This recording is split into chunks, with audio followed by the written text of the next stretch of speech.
నమస్తే, welcome to I dream. Revanth Reddy ప్రభుత్వం మరో కీలక నిర్ణయం తీసుకుంది. గత ప్రభుత్వం ఎన్నికల ముందు తీసుకొచ్చిన గృహలక్ష్మి పథకాన్ని తాజాగా అయితే రద్దు చేసేసింది. ఈ మేరకు సిఎస్ ఆల్రెడీ ఉత్తర్వులు కూడా జారీ చేసేశారు. గృహలక్ష్మి స్థానంలో అభయహస్తం పథకం తీసుకురాబోతున్నట్టు కూడా ప్రభుత్వం ఆల్రెడీ వెల్లడించింది. ఈ పథకం కింద 5 లక్షల ఆర్థిక సహాయం ఇవ్వబోతున్నట్టు కూడా వెల్లడించింది. సో కొత్త పథకం నేపథ్యంలో గృహలక్ష్మిని రద్దు చేస్తున్నట్టు జీవో జారీ చేసింది. లబ్ధిదారులకు కలెక్టర్లు ఇచ్చిన మంజూరు పత్రాలను సైతం కూడా రద్దు చేసిన సిచ్యువేషన్ మనకు స్పష్టంగా కనిపిస్తోంది. మాట్లాడదాం, మనతో పాటున్నారు ఇన్పుట్ ఎడిటర్ సంజయ్. గృహలక్ష్మి పథకాన్ని ఇంత తొందరగా, అంటే అప్లికేషన్స్ ఒకవైపు తీసుకుంటోంది సర్కార్, ఇంకా అప్లికేషన్ ప్రాసెస్ నడుస్తూ ఉన్న టైంలోనే గత ప్రభుత్వంలో తీసుకున్నటువంటి గృహలక్ష్మి పథకం చాలా ప్రతిష్టాత్మకమైన పథకం కాబట్టి దాన్ని పూర్తిగా రద్దు చేసిన సిచ్యువేషన్ కనిపిస్తోంది. సౌమ్య, ఒకటి, అధికారంలోకి వచ్చినటువంటి కాంగ్రెస్ ప్రభుత్వము కొన్ని కీలక నిర్ణయాలు తీసుకోవడంలో సఫలమవుతుందని చెప్పుకోవచ్చు. చాలా స్కీమ్లకు సంబంధించినటువంటిది. ఒకటి ఇరిగేషన్ కావచ్చు, గృహలక్ష్మి కావచ్చు, రకరకాల దాని మీద, అంటే లబ్ధిదారులకు లబ్ధి చేకూర్చేటటువంటి లబ్ధిదారులను ఏ విధంగా వీళ్ళు ఐడెంటిఫికేషన్ చేశారు, వాళ్ళకు నిజంగా లబ్ధిదారులు ఎవరు అనే దాని మీద అప్పటి రాష్ట్ర ప్రభుత్వము పూర్తిగా విఫలమైందనేసి ఇప్పుడు ఉన్నటువంటి రేవంత్ రెడ్డి ప్రభుత్వం దీనిపైన ఒక నివేదిక తయారు చేసేసి ఎక్కడెక్కడ లోపాలు ఉన్నాయని తెలుసుకున్న వెంటనే గృహలక్ష్మికి సంబంధించినటువంటి జీవోను రద్దు చేస్తూ సిఎస్ శాంతకుమారి ఆర్డర్ కాపీని ఇష్యూ చేశారు. గతంలో కలెక్టర్లు ఇచ్చినటువంటి ఏదైతే గృహలక్ష్మికి సంబంధించినటువంటి పత్రాలు ఉండేవో, వాళ్ళ గృహాలకు సంబంధించినటువంటి పత్రాలను అన్నిటినీ రద్దు చేస్తూ కొత్త పథకాన్ని ఏర్పాటు చేయాలనే ఉద్దేశంతో ఈరోజు సిఎస్ అభయ హస్తం అనే పథకాన్ని కొత్తగా ఇంప్లిమెంటేషన్ చేసి అందులో లబ్ధిదారులను ఎంపిక చేసి వాళ్లకు సుమారు ఒక్కొక్క, అంటే భూమి, అంటే ఇంటి స్థలాలు ఉన్నటువంటి వ్యక్తులకు 5 లక్షల చొప్పున అంటే రాష్ట్ర ప్రభుత్వం వాళ్ళకు చేయూతను అందించాలనే ఉద్దేశంతో ఈ అభయ హస్తాన్ని తీసుకొచ్చినట్టు తెలుస్తుంది. ఒకటి, అంటే అసలు ఈ గృహలక్ష్మి రద్దు చేయడానికి వెనుక ఆంతర్యం ఏంటి, అసలు గృహలక్ష్మి వల్ల ఎలాంటి నష్టం జరిగిందనే కోణంలో రాష్ట్ర ప్రభుత్వానికి సంబంధించినటువంటి ముఖ్యంగా తెలంగాణ గృహ నిర్మాణ సంస్థకు సంబంధించినటువంటి ఒక నివేదికని తెప్పించుకొని దీనిపైన సుమారు ఒక 2-3 రోజులు కసరత్తు చేసిన తర్వాత దీంట్లో చాలా లోపాలు ఉన్నవి, నిజంగా లబ్ధిదారులు ఇందులో గృహలక్ష్మిలో లేరు అని తెలుసుకున్న వెంటనే ఆ పథకాన్ని రద్దు చేయడం జరిగిందని చెప్పుకోవచ్చు. ఎందుకంటే ఈ గృహలక్ష్మి అనే పథకంలో బీఆర్ఎస్కు సంబంధించినటువంటి కార్యకర్తలు కావచ్చు, బీఆర్ఎస్కు సంబంధించినటువంటి నాయకులు కావచ్చు, బీఆర్ఎస్కు సంబంధించినటువంటి వాళ్ళ అనుచరుల గణం కావచ్చు, వాళ్ళకు మాత్రమే ఇందులో గృహలక్ష్మిలో భాగస్వామ్యం ఉంది కనుకనే ఈ వాళ్ళు ప్రకటించినటువంటి 3 లక్షల రూపాయలకు సంబంధించినటువంటి ఏదైతే పేపర్స్ను, అంటే గృహలక్ష్మికి సంబంధించినటువంటి దరఖాస్తు పేపర్స్ కలెక్టర్ ఇచ్చినటువంటి ఈ ఆర్డర్ కాపీలు ఏవైతే ఉన్నాయో వాటన్నిటినీ పూర్తిగా రద్దు చేసిండ్రని చెప్పుకోవాలి. నిజంగా ఈ గృహలక్ష్మి ద్వారా డబుల్ బెడ్రూమ్లు కావచ్చు, ఇంటి ఖాళీ స్థలాలు ఉన్నటువంటి వాళ్ళకు 3 లక్షల రూపాయలకు సంబంధించినటువంటి ఆర్థిక సహాయం కావచ్చు, వీటన్నిటిని పూర్తిగా రద్దు చేస్తూ కొత్త పథకాన్ని ఏర్పాటు చేయడం జరిగింది. దీన్ని ఈరోజు ముఖ్యమంత్రి అధ్యక్షతన కొత్త సమీక్ష సమావేశం ఏర్పాటు చేసేసి ఈ అభయహస్తంకు సంబంధించినటువంటి లబ్ధిదారులకు సంబంధించినటువంటి ఎంపిక ఏ విధంగా చేయాలి అనే దాని మీద సిఎస్తో పాటు ముఖ్యమంత్రితో పాటు సిఎస్తో పాటు గృహ నిర్మాణానికి సంబంధించినటువంటి ఇంజనీరింగ్ డిపార్ట్మెంటు, అదేవిధంగా కొంతమంది అంటే ఈ యొక్క ఇంటి ఎవరు లబ్ధిదారులను పూర్తిగా సమాచారం తెప్పించుకొని ఈ గ్రామ సభల ద్వారా, అంటే గ్రామాలలో జరుగుతున్నటువంటి గ్రామ సభల ద్వారా లబ్ధిదారులను ఎంపిక చేసేసి నిజంగా ఆ ఊరికి సంబంధించింది కావచ్చు, మండల హెడ్ క్వార్టర్కి సంబంధించింది కావచ్చు, జిల్లా హెడ్ క్వార్టర్కి సంబంధించింది కావచ్చు, మున్సిపాలిటీలకు సంబంధించింది కావచ్చు, వాళ్ళకు నిజంగా ఇంటికి సంబంధించినటువంటి స్థలం ఉన్నట్లయితే రాష్ట్ర ప్రభుత్వము 5 లక్షల ఆర్థిక సహాయాన్ని అందజేసి వాళ్ళకు ఇంటిని నిర్మించుకునే విధంగా వీళ్ళు పూర్తి స్థాయిలో సహాయ సహకారాలు అందిస్తారు. ఇస్తామనేసి ముఖ్యమంత్రి ఇప్పుడు ముఖ్యమంత్రిగా ఉన్నటువంటి రేవంత్ రెడ్డి గతంలో ప్రతిపక్షంలో ఉన్నటువంటి హామీని ఇవ్వడం జరిగింది. అభయహస్తము అనేది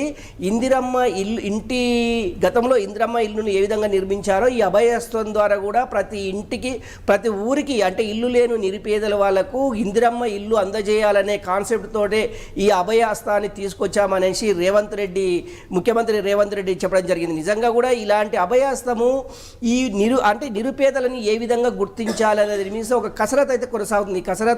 ఈ కసరత్ అయితే కొనసాగుతుంది. దీంట్లో కొంత సమీక్ష చేసిన తర్వాత కొంతమంది అంటే నిపుణులతోటి అంటే మండల స్థాయి, గ్రామ స్థాయి, జిల్లా స్థాయి, రాష్ట్ర స్థాయికి సంబంధించినటువంటి కొంతమంది నిపుణులతోటి అంటే దీనిపైన పరిజ్ఞానం ఉన్నటువంటి అధికారులతోటి, అదేవిధంగా కొంతమంది రిటైర్ అయినటువంటి అధికారులతోటి కొంత సమీక్ష చేసిన తర్వాత ఈ యొక్క లబ్ధిదారుల ఎంపిక ఏ విధంగా కొనసాగించాలన్న దాని మీద ఈ సమావేశంలో చర్చించనున్నారు. లబ్ధిదారులను ఏ విధంగా ఎంపిక చేస్తారంటే గ్రామ సభలు ఆల్రెడీ రాష్ట్ర ప్రభుత్వము కొన్ని గ్రామాలలో గ్రామ సభలు ఏర్పాటు చేసి ఈ గ్రామ సభలో వచ్చేసి ఒక విఆర్ఓ అదేవిధంగా సర్పంచి అదేవిధంగా ఎంఆర్ఓ ఆ గ్రామానికి సంబంధించినటువంటి ఎంఆర్ఓ ఈ యొక్క గ్రామ సభల ద్వారా లబ్ధిదారులను గుర్తించేసి వాళ్ళకు నిజంగా కూడా ఇంటి స్థలాలు ఉంటే వాళ్ళకు 5 లక్షల ఆర్థిక సహాయం అందించడానికి రాష్ట్ర ప్రభుత్వము కొత్త నిశ్చయంతో ఉందని చెప్పుకోవచ్చు. కాకపోతే ఇది ఆల్ ఆఫ్ సడన్గా ఈ మహాలక్ష్మిని తీసేసి గృహలక్ష్మిని తీసేసి అభయహస్తాన్ని ఏర్పాటు చేయడం వెనక ఏంది ఆంతర్యము అని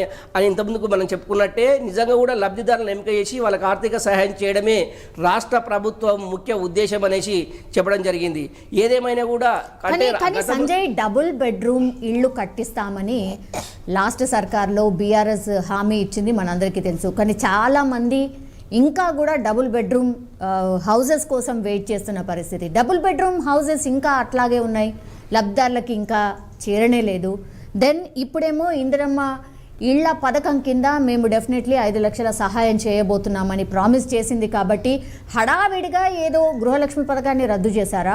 నిజంగానే సర్కారు ఎంత సీరియస్గా ప్రతి పేదవాడికంటే ఇల్లు లేని వాళ్ళందరికీ కూడా ఇల్లు కట్టించబోతోందా? ఈ ప్రామిస్ని నెరవేర్చబోతోందా? ఎందుకంటే ఇప్పుడు పార్లమెంట్ ఎలక్షన్స్ కూడా రాబోతున్నాయి కాబట్టి అందులో భాగంగా ఒక హడావిడి అనుకోవచ్చా, లేదంటే నిజంగానే చేయబోతోందా? ఒకటి సౌమ్య, రాష్ట్ర ప్రభుత్వం అంటే గతంలో ప్రతిపక్షంలో ఉండి ఎన్నికల మేనిఫెస్టోలో అభయహస్తాన్ని ప్రతి నిరుపేదలకు ఇంటి లేని వారికి ఇల్లు అందిస్తామనేసి రేవంత్ రెడ్డి ఈ మేనిఫెస్టోలో చేర్చడం జరిగింది. అందులో భాగంగానే గృహలక్ష్మి జీవోను రద్దు చేస్తూ అభయహస్తాన్ని తెరపైకి తెచ్చారు. అభయహస్తం ద్వారా నిరుపేదలైనటువంటి ప్రతి ఊర్లో, ప్రతి మండలంలో, ప్రతి జిల్లాల్లో ఈ యొక్క లబ్ధిదారుల ఎంపిక చాలా పటిష్టంగా ఏర్పాటు చేయాలి. నిజంగా ఎవరైతే ఇల్లు లేని మహిళలు ఉన్నారో వాళ్ళందరికీ సొంత ఒక గూడు ఏర్పాటు చేయాలి అనే ఉద్దేశంతో రేవంత్ రెడ్డి ఈ యొక్క పథకాన్ని రేవంత్ రెడ్డి ఈ పథకాన్ని తీసుకురావడం జరిగింది. నిజంగా కూడా ఒకటి హడావుడిగా చేయడానికి ఏంటంటే గతంలో మంత్రివర్గంలో ఉన్నటువంటి ఉత్తమ్ కుమార్ రెడ్డి కావచ్చు, అదేవిధంగా మంత్రివర్గంలో ఉన్నటువంటి దుద్దిల శ్రీధర్ బాబు కావచ్చు, మేము ప్రకటించినటువంటి సూపర్ 6 ఏదైతే ఉందో ఈ 6 గ్యారంటీలకు సంబంధించిన అంశం ఏదైతే ఉందో 100 రోజుల్లో కంప్లీట్ చేస్తామని ఏదైతే హామీ ఇచ్చిండ్రో వీటన్నిటిని 100 రోజుల్లో అమలు చేసి తీరుతామని ప్రకటించిన ప్రభుత్వము ఆ దిశగానే ప్రయాణిస్తుందని చెప్పుకోవచ్చు. ఎందుకంటే పార్లమెంటు ఎన్నికలు దగ్గర పడుతున్న నేపథ్యంలోని ఒకవేళ ఎన్నికల కోడ్ ఒకవేళ వచ్చినట్లయితే తర్వాత ఆఫ్టర్ ఎన్నికల తర్వాత ఈ ప్రకటించినటువంటి ఈ 5 గ్యారంటీలకు సంబంధించినటువంటి అంశాలను అన్నిటినీ వాళ్ళు ఇచ్చినటువంటి హామీలను అన్నిటినీ నెరవేరుస్తామని రాష్ట్ర ముఖ్యమంత్రి స్పష్టం చేయడం జరిగింది.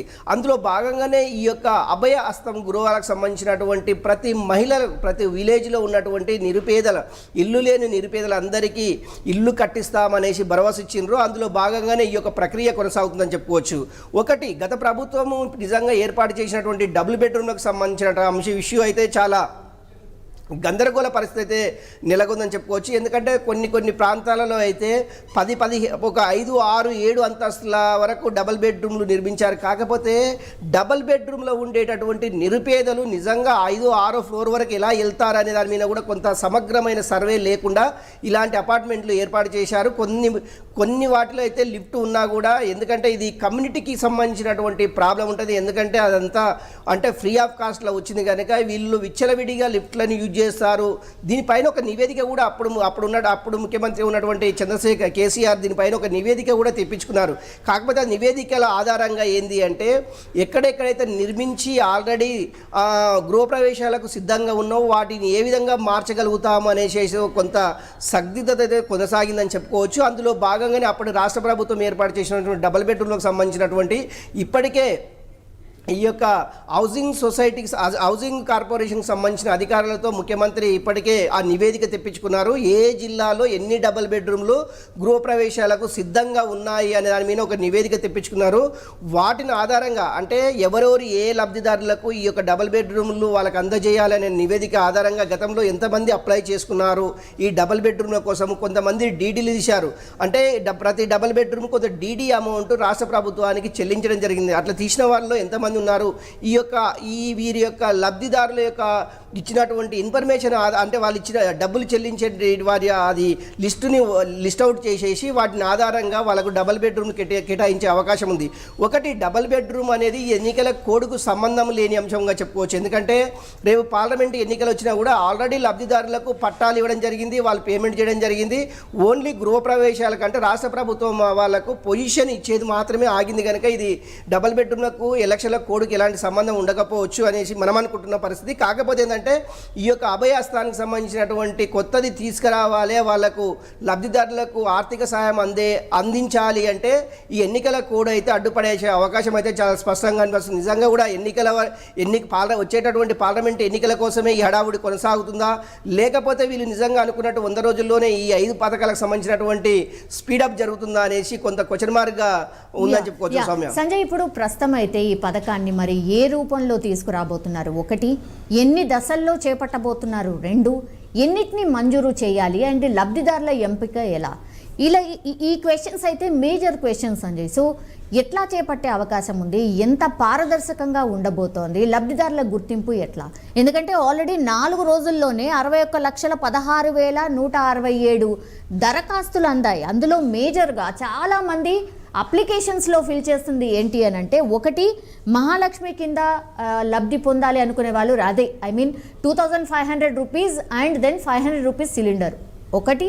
దెన్ ఇంకో పథకం ఏదైనా ఉంది అంటే ఎక్కువగా ఈ ఇందిరమ్మ ఇళ్ల కోసమే చాలామంది అప్లికేషన్ చేపడుతున్న పరిస్థితి. సో ఎట్లా లబ్ధిదారుల ఎంపిక ఉంటుంది? 1 సౌమ్య, మనం అనుకున్నట్టు గతంలో ఇంతకుముందుకు చెప్పుకున్నట్లు 1 మీరు అన్నట్టు 1 ఇప్పుడు ప్రస్తుతము వంట గ్యాస్కు సంబంధించినటువంటి సిలిండర్ ధర అది 1,000 రూపాయల నుంచి 1,100 మధ్యలో ఉందని చెప్పుకోవచ్చు. ఈ యొక్క 1,100 రూపాయలు ఉన్నటువంటి వంట గ్యాస్ ఏదైతే ఉందో అది 500 రూపాయలకి ఇస్తామనేసి కాంగ్రెస్ మేనిఫెస్టోలో వాళ్ళు ఇచ్చినటువంటి హామీ భాగంగా వాళ్ళు ఇప్పుడు వీళ్ళు ఇచ్చినటువంటి 5టిల్లో వంట గ్యాస్తో పాటు గృహలక్ష్మికి సంబంధించినటువంటి 2,500 కావచ్చు, అభయహస్తానికి సంబంధించినటువంటి 5 లక్షల ఇంటి రుణాలు కావచ్చు, వీళ్ళన్నిటినీ ఒకే దశల్లో ఎలా ఏర్పాటు చేయాలి, వీటన్నిటిని ఒకేసారి ఏ విధంగా సక్సెస్ చేయాలి అనే విధంగా రాష్ట్ర ప్రభుత్వము అంటే ఆల్మోస్ట్ 1 మంత్ కావస్తుంది. అంటే ఎగ్జాక్ట్లీ ఈరోజు 3వ డేటు, ఈరోజు రిజల్ట్ వచ్చింది. కాంగ్రెస్ పార్టీ అధికారంలోకి రాబోతుందనేసి ఇప్పటికే తెలిసినటువంటి అంశం అయితే మనకు తెలుసు. 7వ డేట్ నాడు ఇంకో మరి 4 రోజులలో రేవంత్ రెడ్డి ముఖ్యమంత్రిగా ప్రమాణం స్వీకారం చేసేటటువంటి రోజు. అందులో భాగంగా అంటే సుమారు 30 రోజులు కావస్తున్న క్రమంలో ఇవన్నీ ఒకేసారి అమలు చేయడము సాధ్యం కాదు. కనుకనే 100 రోజుల్లో అమలు చేస్తామనేసి మంత్రులు కానివ్వండి, అదేవిధంగా ముఖ్యమంత్రి కానివ్వండి, దీనిపైన ఒక సమిష్టి సమావేశం ఏర్పాటు చేసి ఫలితాపాలు చర్చలు జరగడం జరిగింది.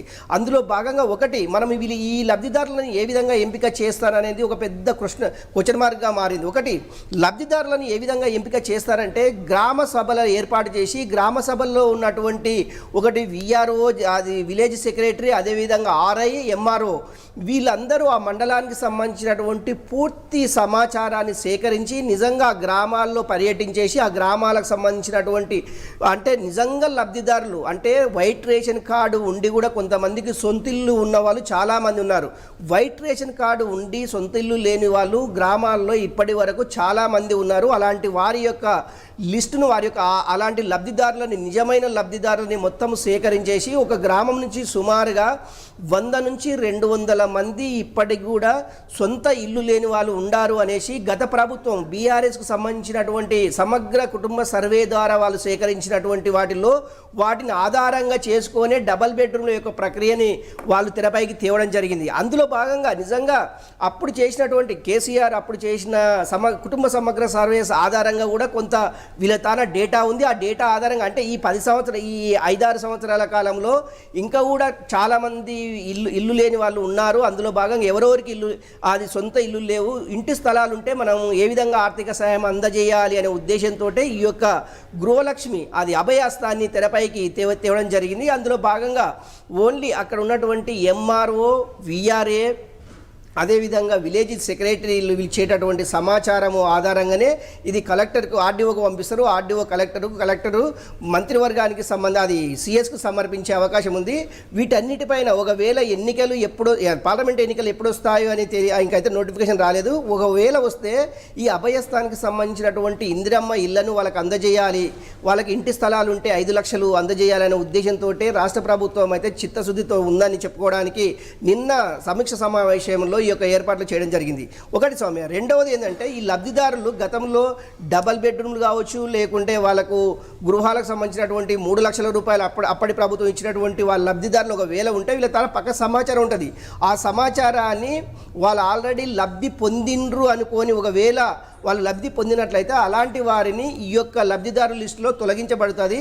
నిజమైన లబ్ధిదారులు వాళ్ళకి ఇలాంటి రాష్ట్ర ప్రభుత్వం నుంచి ఆర్థిక సహాయం అందలేదు అంటే అలాంటి లబ్ధిదారులకే ఇప్పుడు ఈ 5 పథకాలకు సంబంధించినటువంటి వాటిని మాత్రమే వాళ్ళకు అందజేయడం జరుగుతుంది. నిజంగా ఒకటి రాష్ట్ర ప్రభుత్వం అప్పుడు ఆల్రెడీ డబుల్ బెడ్రూమ్ ఇచ్చేసి ఇప్పుడు మళ్ళా అభయాస్తం కింద 5 లక్షల రూపాయలు ఇవ్వాలి అంటే అది కుదరదు. ఎందుకంటే ఆల్రెడీ రాష్ట్ర ప్రభుత్వం తన పూర్తి సమాచారం ఉంటుంది కనుక దాన్ని అలా తొలగించడానికి ఆస్కారం ఉంటుంది. నిజంగా వాళ్ళకి లబ్ధి చేకూర్చలేదంటే ఇప్పుడు రాష్ట్ర ప్రభుత్వం వాళ్ళకు చేయిత ఇవ్వడానికి ముందుంటుంది అనేసి రాష్ట్ర ప్రభుత్వం చెప్తున్నటువంటి అంశము. Soumya. Yes, all right, thank you Sanjay. మొత్తం మీద అది ఇందిరమ్మ ఇళ్ల పథకం కింద ఇంటి నిర్మాణానికి చేయూత